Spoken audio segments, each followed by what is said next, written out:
ఓం నమో వెంకటేశాయ. శ్రీవారి ప్రసాద విశేషాలు. శ్రీవారి భోజన ప్రియత్వం, శ్రీవారికి మడలు మాన్యాలు, భక్తుల ఆకలి తీర్చిన ప్రసాదాలు, శాస్త్రోక్తంగా వంటలు, ప్రసాదాల విక్రయం, ప్రసాదాల తయారీకి నిబంధనలు, ఎన్ని రకాల ప్రసాదాలు, తోమని పల్లాలవాడో లడ్డూ చరిత్ర, వారక్రమానుసారం సమర్పించే ప్రసాదాలు ఈ కింది విధంగా ఉంటాయి. వారక్రమానుసారం అర్పించే ప్రసాదాలు. ఆదివారం రోజున సమర్పించే ప్రసాదం పేరు అమృత కలశం లేదా గరుడ ప్రసాదం. ఈ ప్రసాదం వెనుక గల ఐతిహ్యం ఏమిటంటే, స్వామివారి వాహనమైన గరుడునికి సర్పాలంటే జాతి వైరం. అందువల్ల సర్పదోష పీడితులై సంతానలేమితో బాధపడుతున్న వారు ఈ ప్రసాదం సేవిస్తే గరుత్మంతుడు వారిని సర్పదోష విముక్తులను చేసి సంతాన ప్రాప్తి కలిగిస్తాడు. లెక్కకు మించిన ప్రసాదాలను గుర్తుంచుకోలేక సతమతమవుతున్నారు కదూ. ఈ తికమక వికటకవి తెనాలి రామలింగడికి నందక ఖడ్గాంశతో కారణజన్ముడిగా జన్మించిన అన్నమయ్యకు కూడా తప్పలేదు. ఆ సాహితీ సంగీత సార్వభౌముల ముందు సామాన్యులమైన మనమెంత. జగన్నాటక సూత్రధారి శ్రీ వెంకటేశ్వరుడు ఇన్నిన్ని తినుబండారాలను ఆరగిస్తున్నట్టు నటిస్తూ తెనాలి రామలింగడి లాంటి వికట కవుల వెటకారాలకు వారు కూడా శ్రీవారికి పరమభక్తులే. వెటకారంతో కూడిన వారి నిందాస్తుతులలో శ్రీవారి పట్ల సాన్నిహిత్యం, చొరవ, ప్రియసఖుల పట్ల ఉండే స్వాతంత్ర్యం ధ్వనిస్తాయి. వాటికి గురవుతూ తన భక్తుల జిహ్వచాపల్యాన్ని అన్నార్తిని తీరుస్తున్నాడు. భక్తులను కాపాడడానికి, ఉద్ధరించడానికి తాను స్వయంగా శారీరక బాధలను, నీలాపనిందలను భరించడం శ్రీ మహావిష్ణువుకు అన్ని యుగాల్లోనూ పరిపాటే.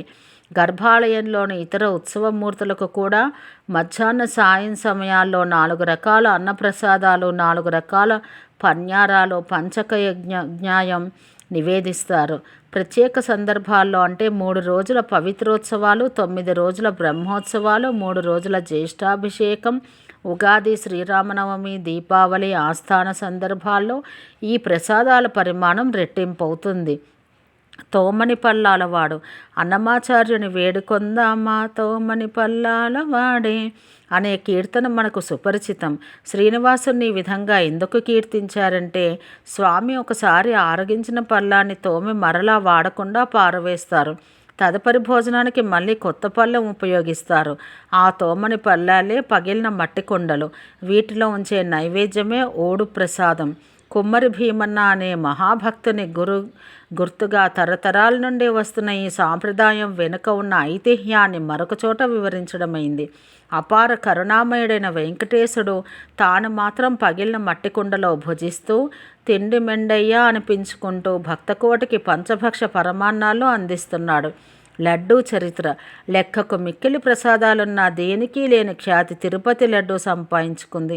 మిగతా ప్రసాదాల కంటే ఎక్కువ కాలం మన్నటం, దేశ విదేశాలకు సునాయాసంగా ఆకారం చెడకుండా తీసుకెళ్లగలగడం, సులభంగా అందుబాటులో ఉండడంతో పాటు దాని అద్భుతమైన రుచి కూడా లడ్డూ ప్రాచుర్యానికి కారణం. తిరుపతి యాత్ర చేసి వచ్చిన వారు ఎవరైనా లడ్డూ ప్రసాదం తీసుకురాకుండా ఉండరు.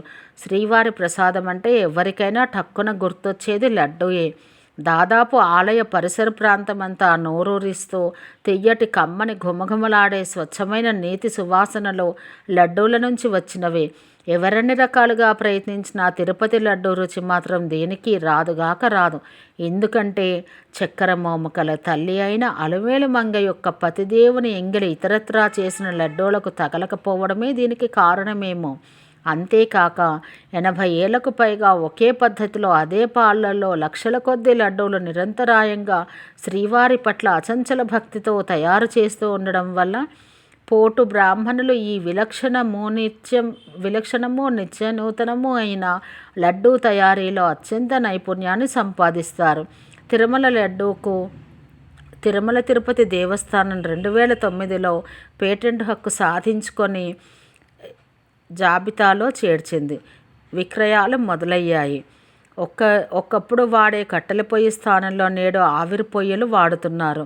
దాదాపు 700 మంది పోటు కార్మికులు నిరంతరం శ్రమిస్తున్నారు. శ్రీవారి సంపంగి ప్రాకారానికి ఉత్తర భాగాన ఉన్న పడిపోటు అనబడే వంటశాలలో లడ్డూలను తయారు చేస్తారు. వంటలకు కావలసిన దినుసులన్నింటినీ ఉగ్రాణం అని పిలువబడే గిడ్డంగిలో భద్రపరుస్తారు. లడ్డూల తయారీకి వాడవలసిన సరుకుల మోతాదులను దిట్టం అంటారు. ప్రస్తుతం ఉపయోగిస్తున్న కొలమానాన్ని పడితరం దిట్టంగా వ్యవహరిస్తారు. దీని ప్రకారం 5,100 లడ్డూలను తయారు చేయడానికి సుమారుగా 830 కిలోల సరుకులు ఉగ్రాణం నుంచి పడిపోటుకు తరలిస్తారు. ప్రస్తుతం 3 రకాల లడ్డూలు తయారు చేస్తున్నారు. ఆస్థాన లడ్డు, వీటిని ప్రత్యేక సందర్భాల్లో తయారు చేసి అత్యంత ప్రముఖులకు మాత్రమే అందజేస్తారు. సాధారణంగా ఈ లడ్డూల విక్రయం జరగదు.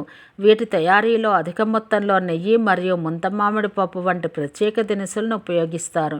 దీని బరువు సుమారుగా 750 గ్రాములు ఉంటుంది. అమోఘమైన దీని రుచిని ఆస్వాదించి తెలుసుకోవాలే కానీ వర్ణించనలవి కాదు. కళ్యాణోత్సవ లడ్డు. కళ్యాణోత్సవ లడ్డు ఆర్జిత సేవలో పాల్గొన్న గృహస్థులకు ఈ లడ్డూలు ప్రసాదంగా అందిస్తారు. సుమారు 700 గ్రాములు బరువు ఉంటుంది. దక్షిణ భారతదేశపు వివాహ విందుల్లో ఈ మధ్యకాలం వరకు, అంటే క్యాటరింగ్ సంస్కృతి మొదలై సాంప్రదాయిక విందు భోజనాలు అంతరించిపోయేటంత వరకు లడ్డూ వడ్డన తప్పనిసరి. ఈ ఆనవాయితీ తిరుమల క్షేత్రంలో శ్రీవారి నిత్య కళ్యాణోత్సవానికి ప్రసాదంగా ఇచ్చే లడ్డూ ద్వారానే ప్రారంభమైందని చెబుతారు. ఇలా తరతరాలుగా మన దైనందిన జీవితంలో భాగమైపోయిన తిరుమల సాంప్రదాయాలు ఎన్నో ఉన్నాయి. కళ్యాణోత్సవం మరికొన్ని ఇతర సేవల్లో పాల్గొన్న భక్తులు ఈ లడ్డూలను దర్శనానంతరం సంపంగి ప్రాకారంలో గల వగపడినందు పొందవచ్చు. 3వ ప్రోక్తం లేదా సాధారణ లడ్డు. సాధారణ దర్శనానికి వచ్చే భక్తులకు ఈ లడ్డూలను లెక్కగా ఆలయం వెనుక భాగాన ఉన్న లడ్డూ కౌంటర్లలో ఇస్తారు. కొన్ని రకాల ఆర్జిత సేవల్లో పాల్గొన్న భక్తులకు ఉచితంగా ఇస్తారు.